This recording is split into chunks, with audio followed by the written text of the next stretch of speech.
وہ ٹھیک کہہ رہے ہیں جو بھی کہہ رہے ہیں. انہوں نے فکری طور پر لوگوں کی تربیت کی, انہیں بات سمجھا. ایک مولانا نے کہہ دیا کہ نبی پاک صلی اللہ علیہ وسلم کو تو غیب کا علم ہی نہیں, تو اعلیٰ حضرت فرمانے لگے تو بتا اگر نہ ہو حضور کو غیب کا علم تو تیرا کیا فائدہ ہے. وہ سوچنے کی بات ہے نا بھائی, کوئی اختلاف نہیں, لیکن کسی کا کیا نقصان ہے اگر اللہ اپنے نبی کو غیب کے خزانوں کی چابیاں دے, ہے کسی کا نقصان؟ عجیب فلسفہ ہے نا. میں سفر کرتے رہتا ہوں تو بچے میپ لگا لیتے ہیں, اس کو غیب ہے کدھر جانا کدھر نہیں جانا, لے جاتا ہے کہ نہیں, لیفٹ ہو جاؤ رائٹ ہو جاؤ, کس نے بتایا اسے؟ اس کی بات ماننا اسلام کے کفر. اللہ اکبر, الجھ گئی نا بات. پھر وہ بتاتا ہے کہ آپ 5 گھنٹے 4 منٹ میں فلاں جگہ پہنچ جائیں گے, تو اتنی دیر میں بندہ پہنچ جاتا ہے این ٹائم پہ. تو یہ بات ماننا اسلام کے کفر. لیکن مجھے افسوس اس بات کا ہے کہ ڈاکٹر کا الٹرا ساؤنڈ ماننے والے, میپ کی باتیں ماننے والے, کل اتنے بجے بارش ہو جائے گی یہ ماننے والے, اگر کہا جائے کہ رسول پاک نے یہ غیب کی خبر دی ہے تو لوگ اڑ جاتے ہیں. اعلیٰ حضرت فرماتے ہیں یوں نہ کرو, جسے کوئی سائنسدان پڑھائے اگر وہ بہت ساری باتیں بتا سکتا ہے تو جسے رب رحمان پڑھائے. الرحمن علم القرآن خلق الانسان. میں تم بات ہی نہیں مانتے. فاضل بریلوی نے الدولت المکیہ پوری کتاب لکھی ہے, اور آپ فرماتے ہیں اللہ نے سب سے زیادہ غیب کی خزانوں کی چابیاں اپنے نبی کو عطا فرمائی ہیں. تو آپ نے ہر محاذ پر حضور کی شانیں بیان فرمائی, نبی پاک کی عظمتوں کے تذکرے کیے. آپ نے فرمایا کہ اولیاء اللہ, صوفیہ, بزرگ, ان پر تنقید نہ کرو. ہمارا نا آج مزاج بن گیا ہے. میں اکثر کہتا ہوں کہ لوگوں کا ذائقہ خراب ہو گیا ہے. یہ جو لوگ کہتے ہیں نا نماز میں دل نہیں لگتا, محفل میں سرور نہیں آتا, ہم جب اینک تنقید کی لگا کے جاتے ہیں تو کیسے مزہ آئے گا جب ہم سامنے والے کو اچھا ہی نہیں سمجھ رہے. سب سے اچھے ہم خود ہیں. میں اکثر کہا کرتا ہوں کہ جب تک ہم تھوڑا سا نیچے بیٹھ کے اوپر نہیں نہ دیکھتے, بندے ہمیں بڑے نظر نہیں آئیں گے, چھوٹے چھوٹے نظر آئیں گے. ہم ہمیشہ اوپر کھڑے ہو کے نیچے دیکھتے ہیں. مہربانی فرمائیں. بڑی شاندار بات لکھی اعلیٰ حضرت بریلوی نے ملفوظات شریف میں. آپ فرماتے ہیں 2 بڑے زبردست قاری تھے. تلفظ اچھا ہی ہونا چاہیے, لیکن اس کا یہ مطلب نہیں کہ پھر آپ سب پہ تنقید ہی کرتے رہیں. اعلیٰ حضرت فرماتے 2 قاریوں نے نا ایک بزرگ کے پیچھے نماز پڑھی, تو ان کے نا کچھ قواعد مستحب, کچھ قواعد ٹھیک نہیں تھے.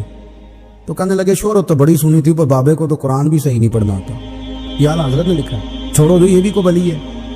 فرماتے ہیں بس مستحب قواعد ٹھیک نہیں تھے, جو چیزیں ضروری ہیں وہ ٹھیک پڑھتے تھے بابا جی. اب ان دونوں نے تنقید کی دل میں, اور باہر نکل کے ایک دوسرے سے کہنے لگے یار کتنا سوچ کے آئے تھے, پر یہ تو قرآن پاک بھی ٹھیک نہیں پڑھتے. اب موسم تھا تھوڑا سا ایسے ہی, معتدل موسم تھا, نہ زیادہ گرمی تھی نہ زیادہ سردی تھی. قریب ایک جھیل تھی, کپڑے اتارے, تہمتیں باندھی اور جھیل میں گھس گئے نہانے کے لیے. ایک شیر آیا تو کپڑے اٹھا کے لے گیا. اب بندہ پانی میں کتنی کو دیر رہ سکتا ہے, موسم بھی معتدل تھا, بڑی گرمی بھی بندہ زیادہ نہیں رہ سکتا. ٹھٹھرنے لگے, پریشان ہو گئے, کانپنے لگے, جائیں تو کدھر جائیں, بڑے پریشان. اب شیر بیٹھا ہے سامنے اور پہاڑی کے اوپر وہ بیٹھا, کپڑے لے کے. اعلیٰ حضرت فاضل بریلوی رحمۃ اللہ تعالیٰ علیہ فرماتے ہیں کسی نے جا کے بزرگوں کو بتایا کہ وہ آپ کے مہمانوں کے کپڑے لے گیا شیر, تو ٹھٹھر رہے.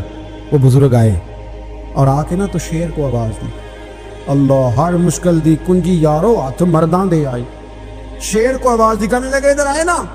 وہ آیا تو تھپکی دی. فاضل بریلوی نے حقوق والدین پہ لکھا, حقوق اولاد پہ لکھا, استاد کے حقوق پہ لکھا, شاگرد کے حقوق پہ لکھا. اعلیٰ حضرت نے پڑوسیوں کے حقوق پہ لکھا. فاضل بریلوی رحمۃ اللہ نے پیر اور مرید کے حقوق پہ لکھا. اعلیٰ حضرت نے شرطیں بیان کی مرید کس کا ہونا ہے, شرائط.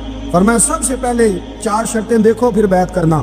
پہلی بات یہ کہ وہ بندہ اتنا عالم ہے کہ ضرورت کے مسئلے بتا سکے, جاہل کی بیعت جائز نہیں.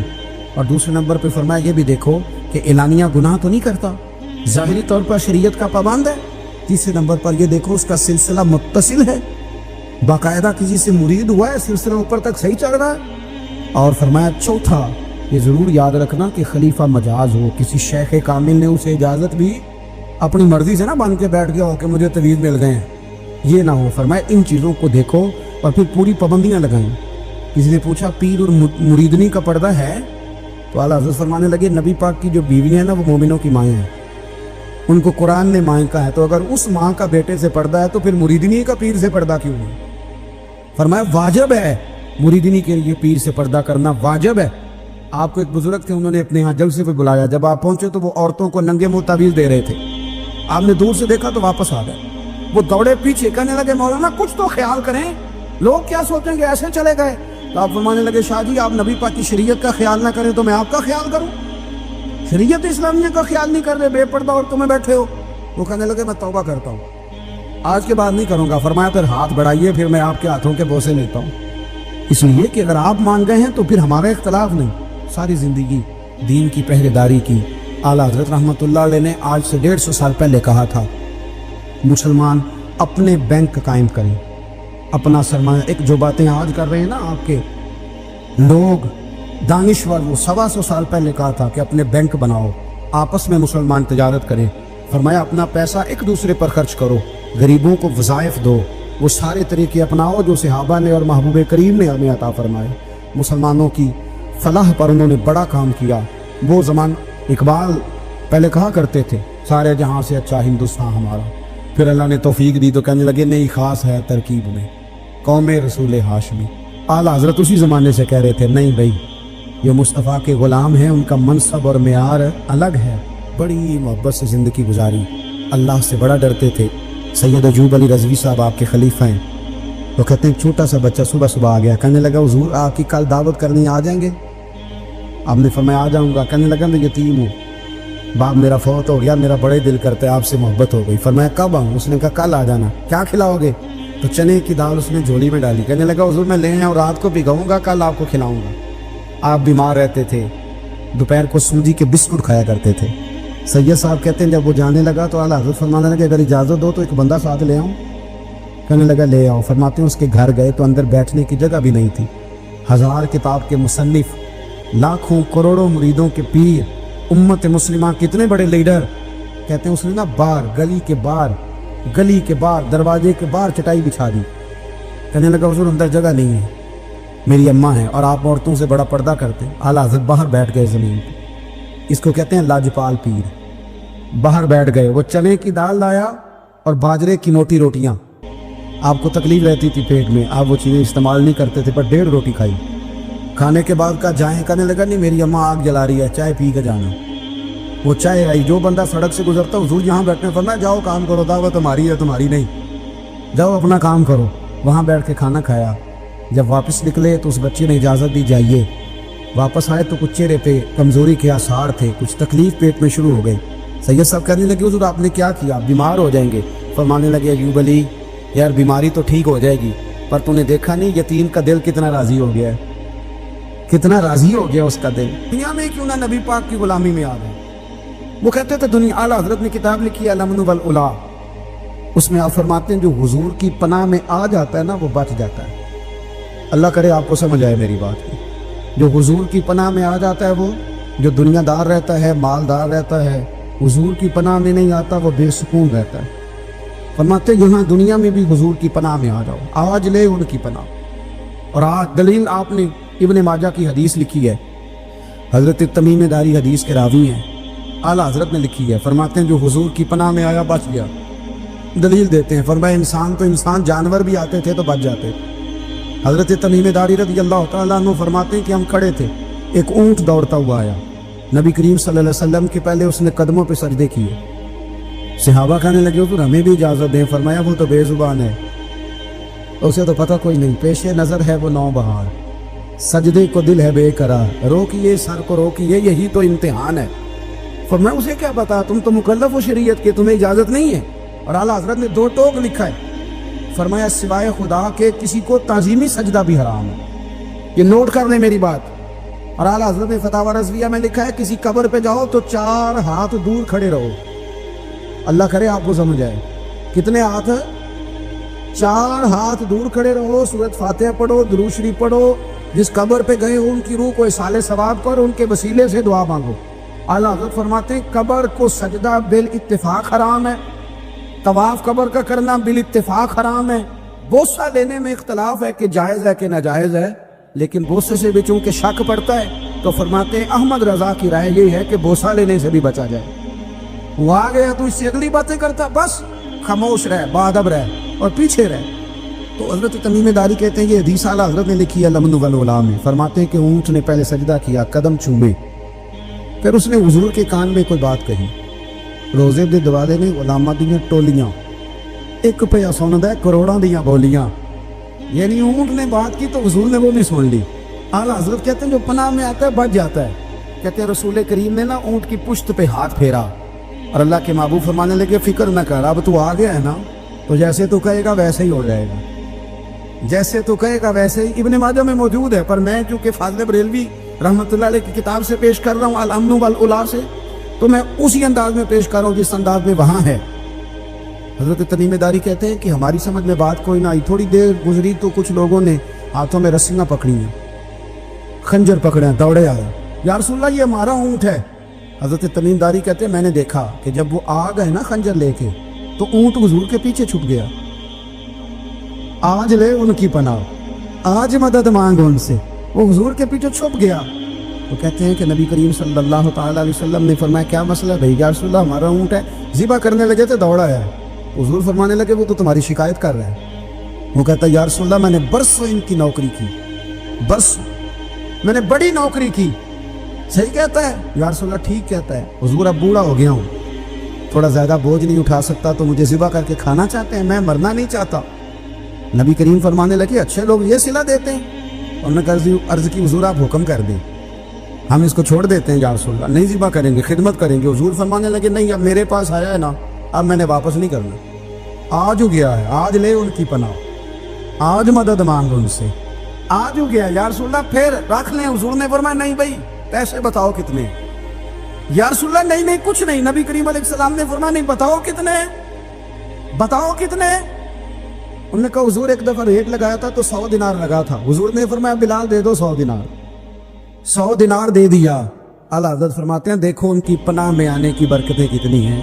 ان سے کہا تم جاؤ، وہ چلے گئے۔ حضور نے پشت پہ ہاتھ پھیرا، فرمایا جا تو آزاد ہے۔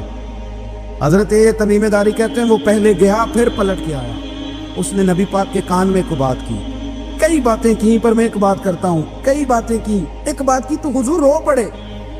اونٹ چلا گیا، ہم نے عرض کی حضور یہ کیا کہہ گیا ہے؟ تو محبوب فرمانے لگے یہ کہہ گیا یا رسول اللہ جس طرح آپ نے مجھے چھری سے بچایا ہے، میں دعا کرتا ہوں اللہ آپ کی امت کو جہنم سے محفوظ فرمائے، اللہ جہنم سے بچائے آپ کی امت، جس طرح مجھے چھری سے آپ نے محفوظ کیا۔ اعلیٰ حضرت فرماتے ہیں کن چکروں میں پڑے ہوئے، کن چکروں میں؟ پیسوں کی پناہ لیتے ہو، عہدوں کے پیچھے چھپتے ہو، دولت کے پیچھے چھپتے ہو، تعلقات کے پیچھے چھپتے ہو، پر میں مصیبت آئے گی تو یہ سارے ہٹ جائیں گے۔ اگر پناہ لینی ہے تو مدینے والے محبوب کی پناہ لو، دروازے رسول پہ آؤ، نبی کریم کی بارگاہ میں جھکو، حضور سے پیار کرو۔ اعلیٰ حضرت فرماتے ہیں محبوب کا ادب کرو، رسول اللہ کی غلامی کرو۔ فرماتے ہیں پھر کے گلی گلی تباہ، ٹھوکریں سب کی کھائے کیوں، دل کو جو عقل دے خدا تو تیری گلی سے جائے کیوں۔ اور فرمانے لگے جان ہے عشق مصطفیٰ، روز فضول کرے خدا، جس کو ہو درد کا مزہ وہ ناز دوا اٹھائے کیوں، جس کو ہو درد کا مزہ وہ ناز دوا اٹھائے کیوں۔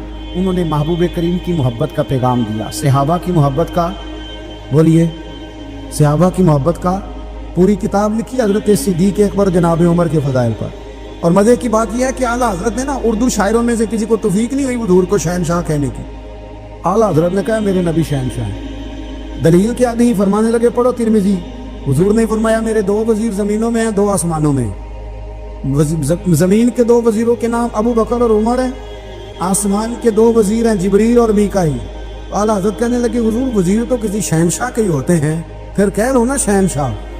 تو پھر فرمانے لگے حاجیو آؤ شہنشاہ کا روضہ دیکھو، حاجیو آؤ شہنشاہ کا روضہ دیکھو، کعبہ تو دیکھ چکے اب کعبے کا بھی کعبہ دیکھو، کعبہ تو دیکھ چکے اب کعبے کا بھی، غور سے سن تو رضا کعبے سے بھی آتی ہے صدا، میری آنکھوں سے میرے پیارے کا روضہ دیکھو۔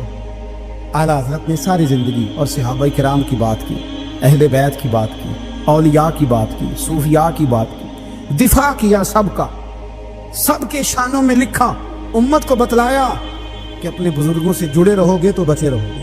اعلیٰ حضرت نے طنز کرنے سے، تنقید کرنے سے، بلا وجہ غلطیاں نکالنے سے اور ایک دوسرے پر لان تان کرنے سے ہمیں بچنے کو کہا۔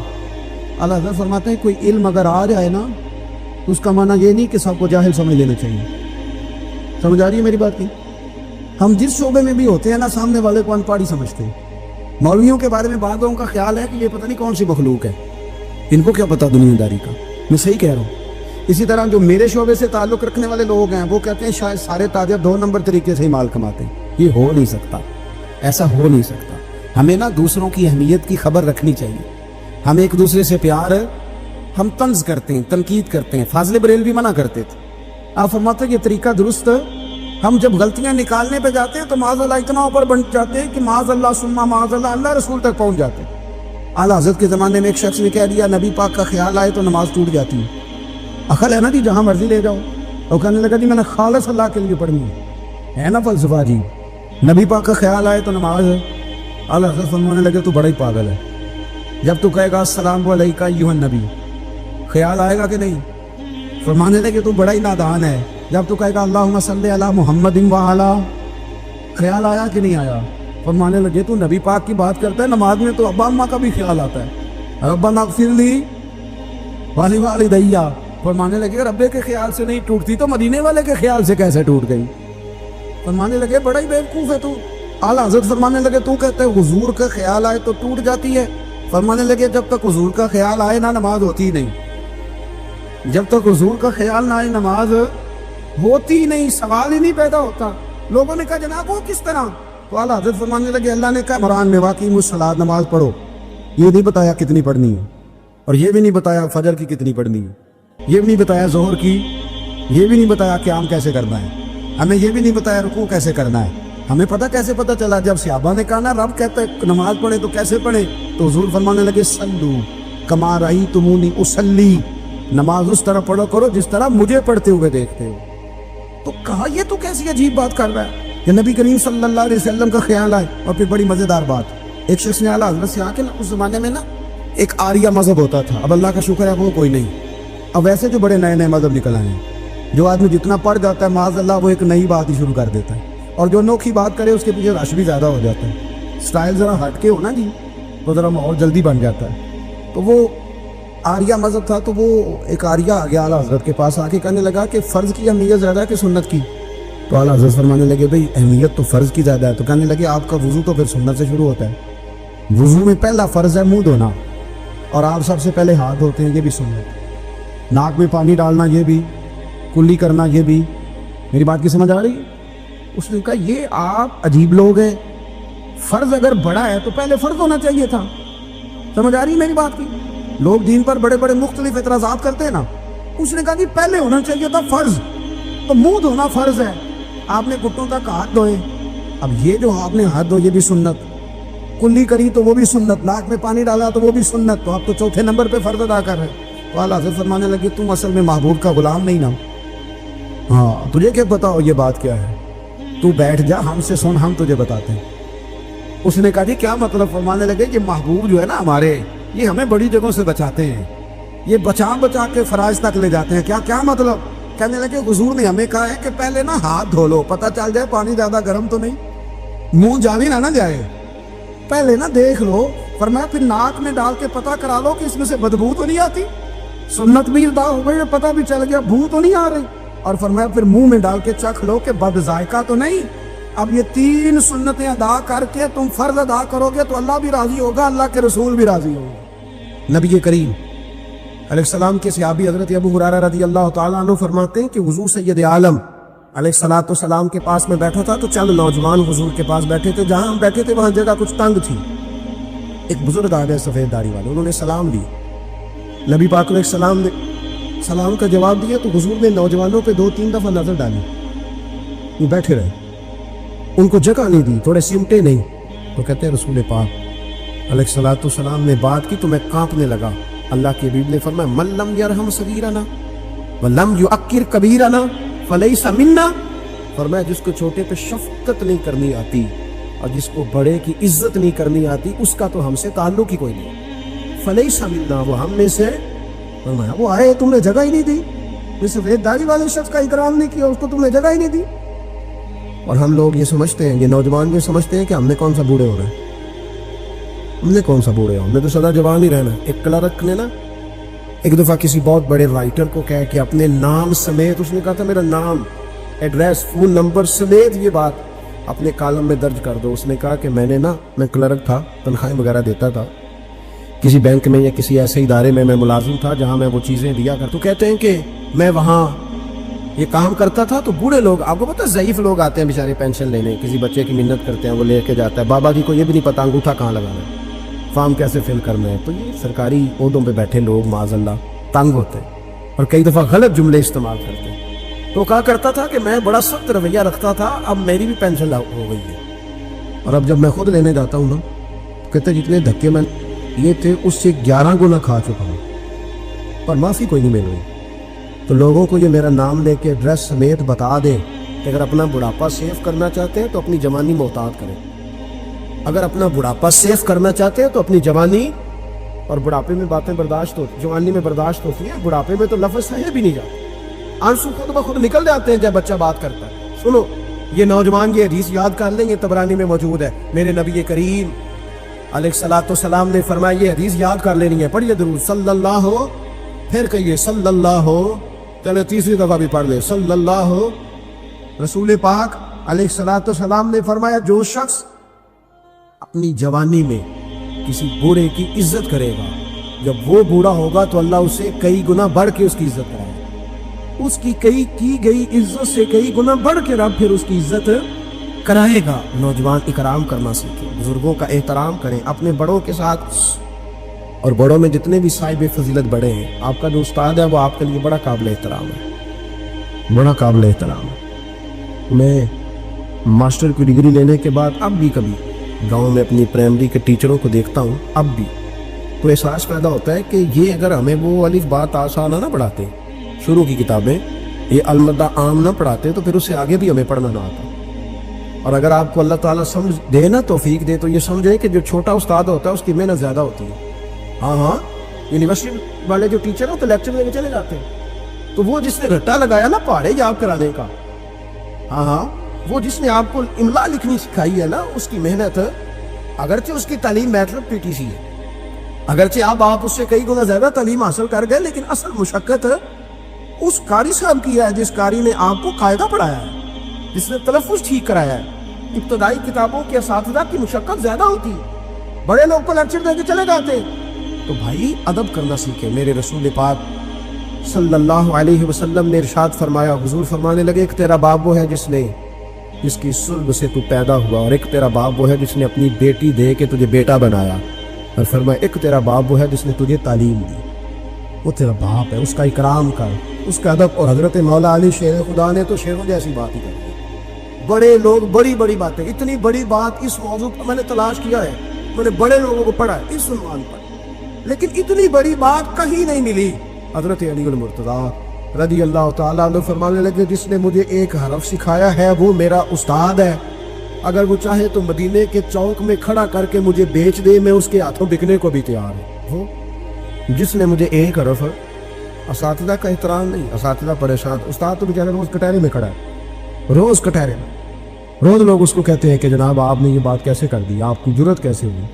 اور جو لوگ، میں ایک کالج میں تھا چند دن پہلے، تو وہاں میرے جاتے ایک جھگڑا شروع تھا کہ جناب ہم کب سے آئے بیٹھے ہیں، تو ٹیچر کہتی ہے کہ یہ پیریڈ ختم ہوتا ہے تو پھر چھٹی دینی ہے، تو پہلے چھٹی دے چونکہ ماں بدولت آ چکا ہے۔ اکرام نہیں، جو قومیں ادب نہیں کرتی وہ تعلیم کبھی بھی حاصل ہے، اور تعلیم حاصل کر بھی لیں تو تعلیم کا فیض نہیں پا سکتے، فیض ادب سے ملتا ہے۔ امام اعظم ابو حنیفہ، امام ابو یوسف سے کسی نے کہا کہ یہ امام اعظم کیوں ہے، فرمانے لگے یہ بڑے امام اس لیے ہیں کہ بڑا ادب کرتے ہیں، بڑے اس لیے ہیں کہ بڑا ادب۔ امام صاحب کے ساتھ 4-5 شاگرد بیٹھے تھے، ایک باغ میں آپ تشریف فرما تھے، تو اب تو ہمارے ہاں بڑی آسانی ہے، کتابوں کو آپ کمپیوٹر سے سرچ کر سکتے ہیں، حوالے بڑی آسانی سے مل جاتے ہیں، اب بھی بڑا مشکل ہوتا ہے، کتاب سے ڈھونڈنا بڑا مشکل ہے۔ ہم اپنے طالب علموں کو کبھی کہتے ہیں نا صرف کتاب ہی ڈھونڈ کے دے دو، تو وہ کہتے ہیں جی اس کو آپ لگایا ہی اور حروف ترجیح کے حساب سے کریں تاکہ ہمیں یہ مشقت نہ کرنی پڑے۔ آپ اس کو حروف ترجیح کے مشورے دیتے ہیں، کوئی کہتا ہے جی آپ فل کے لحاظ سے کتابیں حدیث علیحدہ رکھا کریں، تفسیر علیحدہ رکھا کریں تاکہ ہمیں کوئی حرکت نہ کرنی پڑے، مشورے دیتے ہیں۔ چلو اچھے بچے بھی ہوتے ہیں، سارا کچھ ساتھ ساتھ ہی ہے۔ تخریج کا کام کرنا بڑا مشکل ہے آج بھی، جب آپ نے صحیح مطالعہ کرنا ہو تو پھر موبائل بند کر کے ہوتا ہے، جب آپ نے کسی چیز پہ ریسرچ کرنی ہے، اس کو ہر لحاظ سے ہر زاویے سے آپ پڑھنا چاہتے ہیں، پھر یہ مشقت والا کام۔ اس زمانے میں زیادہ مشقت ہوتی تھی، گرمی بڑی سخت تھی، تو امام اعظم رحمۃ اللہ علیہ نے 2-3 شاگرد منگا لی۔ اب بڑی ساری سہولیات ہیں، جب ہم کو صفحہ 2-3 صفحے محفوظ کرنا چاہتے ہیں تو تو اس کا طریقہ ہم یہ رکھتے ہیں کہ ہمارے پاس پنیں ہوتی ہیں، پن لگا لی، اتنے صفحے سائڈ پہ کر لیے، پھر کئی بہت ساری آسانیاں ہیں۔ اس زمانے کے اندر بڑا مشکل ہوتا تھا، کچھ کاغذ بھی بڑا مہنگا تھا، چیزوں کو سمیٹنا، اور اگر کچھ چیز بکھر جاتی تھی دوبارہ حاصل کرنا ایک مشقت والا کام۔ تو امام صاحب رحمۃ اللہ علیہ باغ میں بیٹھے تھے، کچھ حدیثوں پر کام ہو رہا تھا، ان کی جو روایات تھیں اس کے راوی جو تھے وہ مرتب کیے جا رہے تھے، چیزوں پر فقہ کے اصول بنائے جا رہے تھے، شاید 2 4 5 شاگرد بھی بیٹھے تھے۔ باغ کے ساتھ کچھ بچے کھیل رہے تھے، گیند گری ایک بچے کی۔ آپ کو پتہ ہے کہ ایک بچے کی ویسے ڈیوٹی لگائی جاتی ہے گیند ہی پکڑنے کی، کھڑا کرتے ہیں نا یہ پیچھے اس کو کہ تو نے صرف گیند ہی پکڑنی ہے۔ مجھے تو کوئی دلچسپی نہیں میچ سے، لہٰذا مجھے زیادہ نام وام نہیں آتے کہ اس کو کیا کہتے ہیں، تو اس کو کھڑا کیا تھا انہوں نے پیچھے۔ وہ گیند اچانک آ گئی نا جب باغ میں، تو بچہ دوڑا آیا، 12 14 سال کا بچہ جب وہ آیا نا باغ میں، تو امام صاحب نے آؤ دیکھا نہ تاؤ دیکھا، امام صاحب جھٹ سے اٹھ کے کھڑے ہو گئے، اور جب کھڑے ہوئے تو وہ کاغذ جو تھے وہ سارے بکھر گئے۔ اب امام صاحب کھڑے ہوئے تو شاگردوں کو بھی کھڑا ہونا تھا، وہ بھی سارے کھڑے ہو گئے، ان کا بھی سارا سامان بکھر گیا، ٹوٹ گیا، دائیں بائیں چیزیں ہو گئی۔ بچہ چلا گیا، امام صاحب بیٹھ گئے، شاگرد بڑے ادب والے تھے، انہوں نے پوچھا بھی نہیں کیا معاملہ ہے۔ اب نئے سرے سے ساری ترتیب دوبارہ سے لگائی گئی، تھوڑی دیر گزری تو بچہ پھر باغ میں آ گیا، امام صاحب پھر اٹھ کے کھڑے ہو گئے، پھر ساری چیزیں بکھر گئی۔ تیسری دفعہ وہ پھر آ گیا، آپ پتہ نہیں وہ کتنی دفعہ آئے گا، بار بار شاگردوں کو بھی اٹھنا پڑتا، وہ کاغذات سارے بکھر جاتے۔ بالآخر ایک شاگرد بول پڑے، کہنے لگے حضور یہ تو بچہ ہے، یہ 100 دفعہ آئے گا۔ امام صاحب نے برجستہ جواب دیا، فرمایا اگر یہ 100 دفعہ آیا نا تو ابو حنیفہ 100 دفعہ اٹھ کے کھڑا ہوگا، میں کھڑا ہوگا، تمہیں تو نہیں نا پابند کر رہا۔ کہ حضور ماجرا کیا ہے، کون ہے یہ بچہ؟ امام صاحب فرمانے لگے یہ میرے استاد کا پوتا ہے، یہ میرے شیخ کا پوتا ہے، میرے مرشد کا پوتا ہے۔ اصلہ نال جو نیکی کریے تو نسلہ تاک نہیں پول دے، ہاں بے اصلہ نال نیکی کریے تو پھل کنڈیاں نال تول دے، یہ میرے حضرت کا پوتا ہے، اس گھر سے میں نے فیض لیا ہے۔ فرمایا میں نے نمک کھایا ہے، یہ کیسے ہو سکتا ہے کہ یہ آئے اور میں اٹھ کے کھڑا نہ ہوں، یہ 1000 دفعہ بھی آئے تو میں کھڑا ہوں گا۔ تو امام ابو یوسف فرماتے تھے اس دن مجھے سمجھ آئی کہ یہ جو امام صرف امام نہیں، امام اعظم ہے نا، یہ بڑے اس لیے ہے کہ انہوں نے ادب بڑے بڑے کیے، انہوں نے اکرام بڑے بڑے کیے۔ ہمارے یہاں تو اب اتنی پریشانی والا معاملہ، اتنی پریشانی والا سوچ نہیں سکتے، بالخصوص وہ لوگ جن کا بڑا ملت میں اکرام ہونا چاہیے تھا، بڑا اکرام۔ مجھے صحیح بتائیں کہ ایک مستند قرآن و سنت جاننے والا عالم کسی ولیمے میں جائے اور ساتھ ہی ہم میں لے جائے تو قدر کس کی زیادہ ہو رہی ہوتی ہے، ہونی کس کی چاہیے؟ یہ تکلیف والا معاملہ ہے، تکلیف والا۔ یہاں ایک استاد کو ہتھکڑیاں لگی تو موم بتی مافیا سارا بول پڑا، اور 2 مہینے علماء کو جیلوں میں رکھا گیا، اور جرم نہیں بتایا گیا، اور قوم کیا کہہ رہی ہے، مذاق اڑا رہی۔ کچھ لوگ مذاق کرتے تھے، بھاگنے لگی، پولیس آ گئی، کس مطلب جرم کیا تھا؟ چور تھے، یہ ڈاکو تھے، اور بہت سارے تو ایسے تھے جو کسی کاز میں، کسی کام میں، کسی ایسی ایکٹیویٹی میں بیچارے شامل ہی نہیں تھے، مدرسین پڑھنے پڑھانے میں، اور ان کو پکڑ کر اندر ڈال دیا گیا۔ اور وہ لوگ جو خود بڑے بڑے دنوں تک سارا ملک بند کرتے رہے، انہوں نے یہ جرم کیا، کوئی پوچھنے والا نہیں تھا، کوئی نہیں تھا، کوئی پیچھے جانے والا نہیں۔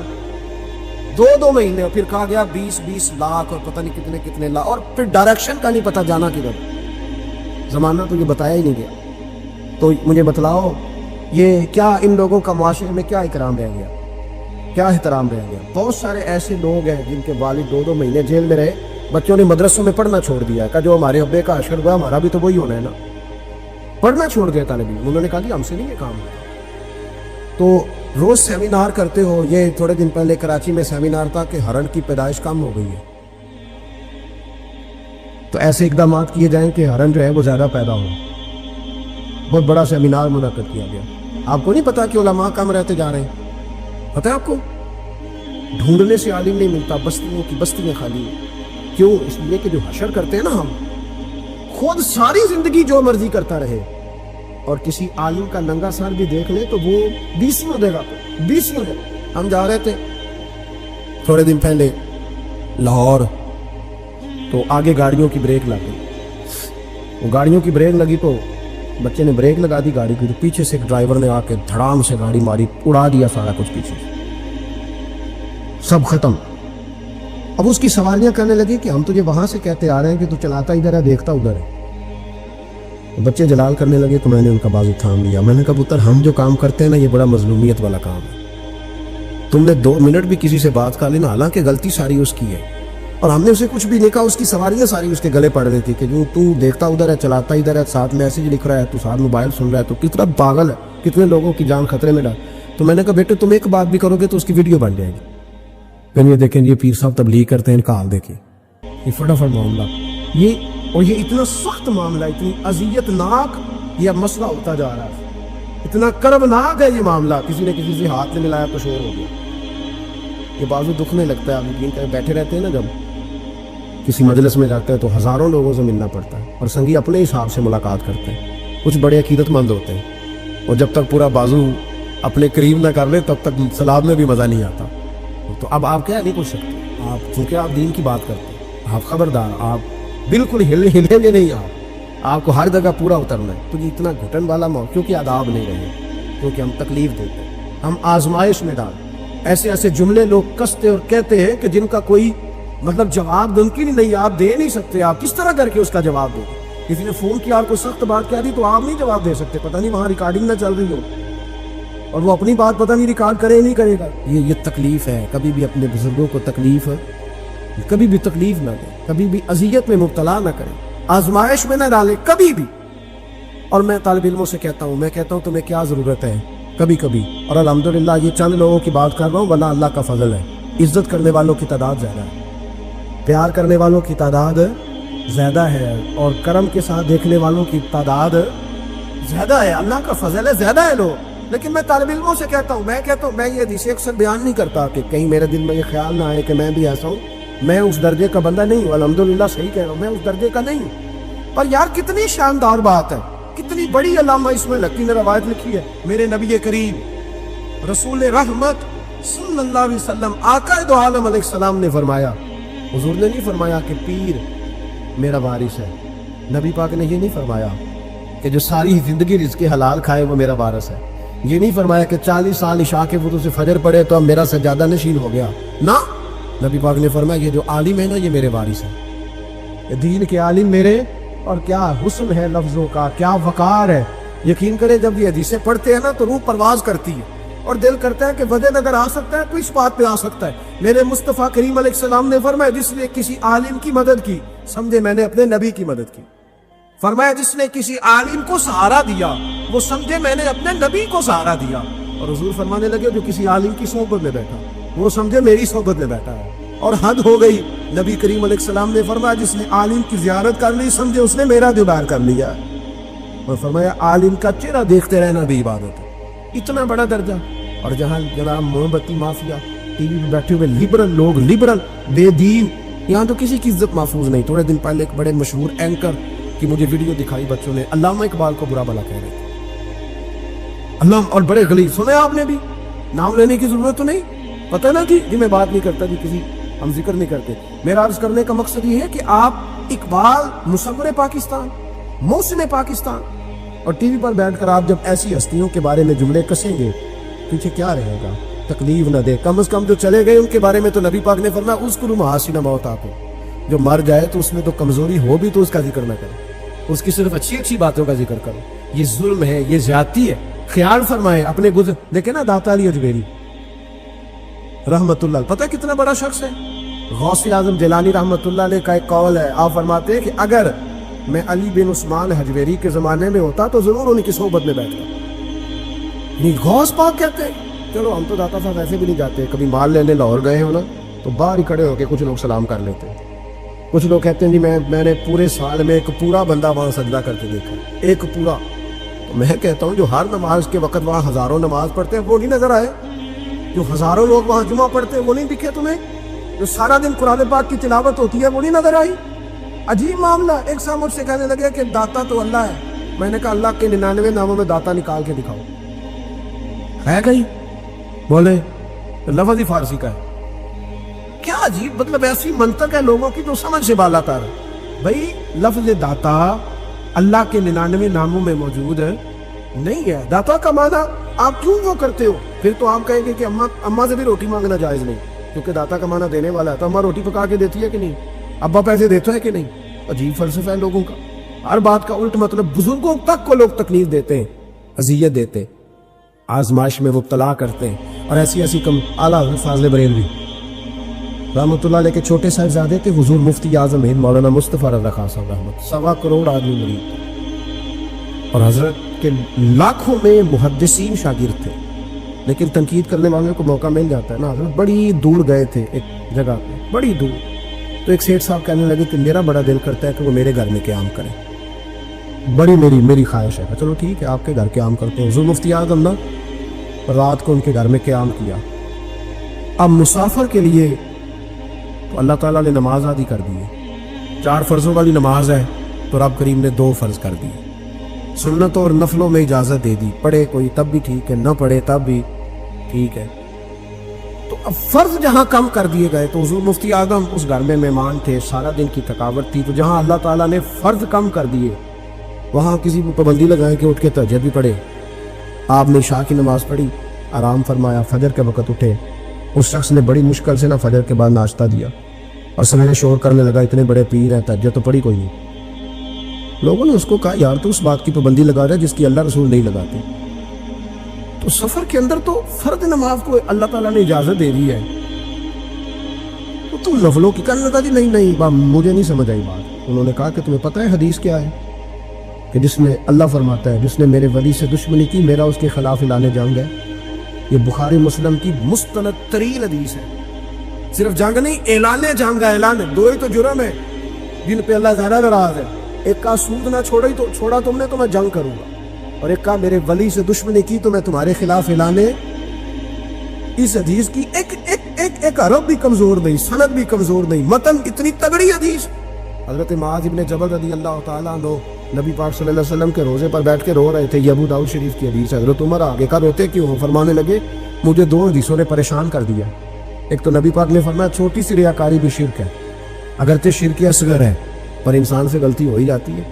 اور دوسرا حضور نے کہا ہے کہ جس نے ولی سے دشمنی کی میرا اعلان جنگ ہے. تو عمر مجھے کیسے پتہ چلے گا کہ کون ولی ہے؟ حضرت عمر نے کہا بہتر یہ ہے کہ تو سب کی عزت کیا کر، سب کا اکرام کر. لیکن یہاں تو لوگ معاف ہی نہیں کر رہے. غوث پاک پر بھی فتویٰ ہے، داتا علی اجمیری پر بھی فتویٰ ہے، خواجہ معین الدین ہے. پتہ نہیں ہے کون سا دین ہے، کون سا مذہب ہے جس میں پچھلا کوئی بھی ٹھیک نہیں تھا، جو آج پیدا ہوا صرف وہ ٹھیک ہے. جو جتنا زیادہ بدتمیز ہوتا ہے اتنا زیادہ عروج پاتا ہے. تو میں کہتا ہوں امام بخاری کو بھی نہیں مانتا. کیوں مانا تو نے امام بخاری کو؟ امام بخاری کو مانو گے تو بخاری مانو گے، امام مسلم کو مانو گے تو مسلم شریف کو. کیا فلسفہ ہے؟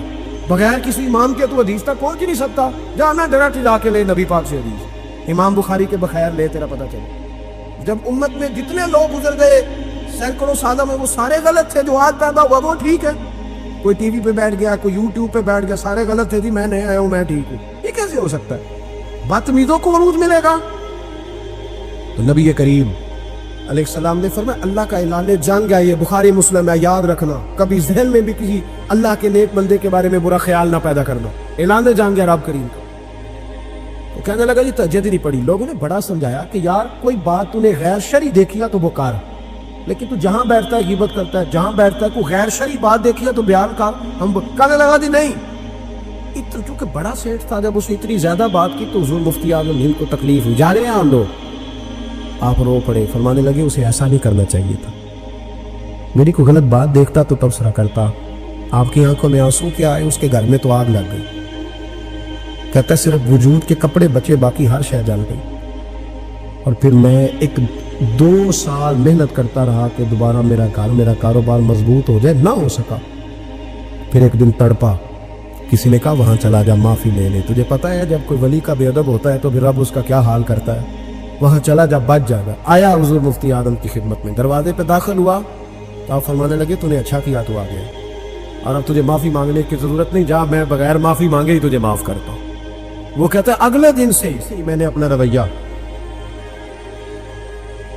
حضرت جنید بغدادی، یہ داتا صاحب نے لکھا ہے، حضرت جنید بغدادی نے نا ایک نوجوان کی تربیت کی. اسے پر ادھر دیکھیں میری طرف. جنید بغدادی نے اسے تعلیم دی. وہ اکثر آتا، آپ پڑھاتے، پیار کرتے، محبت کرتے. تھوڑی سی نا چند باتوں کی اسے خبر ہو گئی، علم ہو گیا. پھر آہستہ آہستہ اسے نورانی خواب بھی آنے لگے.